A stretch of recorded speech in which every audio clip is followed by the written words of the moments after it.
Alright, so this all kind of starts with my relationship with my grandmother. She's a really sweet, caring, loving lady, and when I was young, my parents worked 2 jobs, so they couldn't watch over me, because, you know, I can't watch, a 3-year-old can't watch himself. So, my grandma worked in a daycare, so it's probably just drop me off with the rest of the kids and she can watch over me then. In fact, she was so kind, she even did it on her days off. And my grandma is like the most important person to me, like outside my immediate family. And she always took care of me. I don't remember any of it, but I imagine she was very kind to me and she always catered to my needs without letting me be a brat. So, when I reached the age of 7, my parents divorced. So I moved with my dad here to Manor, which is like 30 minutes from where I lived in South Austin instead of like down the road where it used to be. And I remember I didn't see her as often because it was just hard to get out there. And my brother was around 13 or 14, so he could actually watch me for a couple hours, which wasn't hard. Just put me in front of a video game system and I won't move. Over time, I saw her less and less, like every 3 or 4 months when I would get out there, because my mom kind of lived far away at the time as well. And eventually, my mom kept losing her jobs, kept getting fired, or she quit. So she was tight for cash, so she started living with my grandparents. So now I got to see her every other weekend, and that was awesome because I could finally hold a conversation with her and learn more about her, and which was great because she's a little weird. You know, some people have that grandma. And it was always funny, it was always fun. Like, I get to go there and maybe for an hour I'd sit in her room and learn something about her or my grandfather. But this was all fine and dandy until I reached the age of 16, where I was told she was diagnosed with Alzheimer's disease. And kind of knew what it was. I knew you'd forget things eventually. Well, it does. But man, did it do more than that. And I didn't notice the effects at first because it's gradual and she's already kind of weird. But over time, she began to forget, you know, the most simplest of things. She'd forget how to write her name. She'd forget her address. She'd forget how to work the TV. She'd forget where the bathroom was once. I was over there, right there, that room.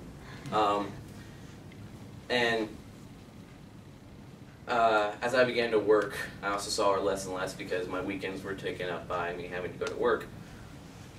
And eventually, I was spending the night because I had a day off, and my grandpa had to go to work because he worked on the weekends, and my mother had to go pick up a friend who was stranded out in the middle of nowhere.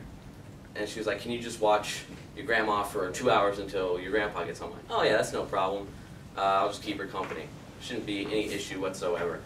Well, by this point, she had already forgotten who my brother was, and didn't like this strange redheaded man who entered her house, and a whole host of other things.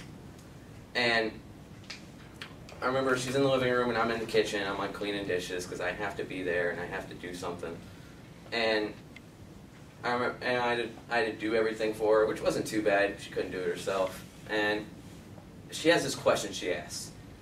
She asks it all the time, but it's only when Papa's not home. And it's this one question, she'll ask it within the same minute, within the same 5 minutes. It's always, "What time does Papa come home?" Because that's her most important person.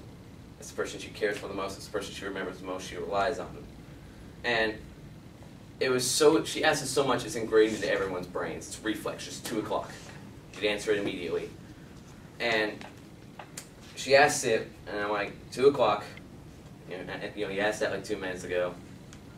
So I definitely still know the answer. And she goes, "What about 2 o'clock?" Because she had just forgot her question. And I was like, "Oh, that's the time when Papa comes home." She goes, "Who's Papa?" I go, "Oh no, oh no." This was my greatest fear. She could forget anything. Anything. I didn't care what. She could forget who my brother was. She could forget who any of her children was. She already forgot like 2 at this point. She could forget who I was, as long as you don't forget who my grandpa is, because you've been married to him for 60 years. He is your most important person, and it's just, awkward at that point and like soul crushing. So I was like, oh no, how do I explain who your husband is? And I sit down with her, all trying to veil the fact that I'm about to break down, crying because this has finally reached a point where it's absolutely and totally real, and I don't know how to handle it, and there's no one I can go and get because my mom's miles out, my grandpa's in downtown. So I'm just like trying to comfort her. It's like 30 minutes until my grandpa gets home, and she just refused to believe anything I said. Like, this is your house. This is where you live.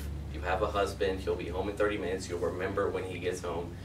And she refused to believe it. And I'm like, all right, well, and I'm thinking to myself, I have to escape this situation. I just can't be here anymore. So I'm like, I'm going to go take a shower. I didn't even need to take a shower. I took one this morning. And I'm like, Papa will be home in like 30 minutes. She's like, I don't know who that is, but okay. And I'm like, all right. So I get in the shower, and I just lie there for 30 minutes, just waiting for time to pass. And I remember thinking, I'm like, this is a complete reversal of everything. She used to take care of me all the time, answer all my questions, deal with me. I was a child.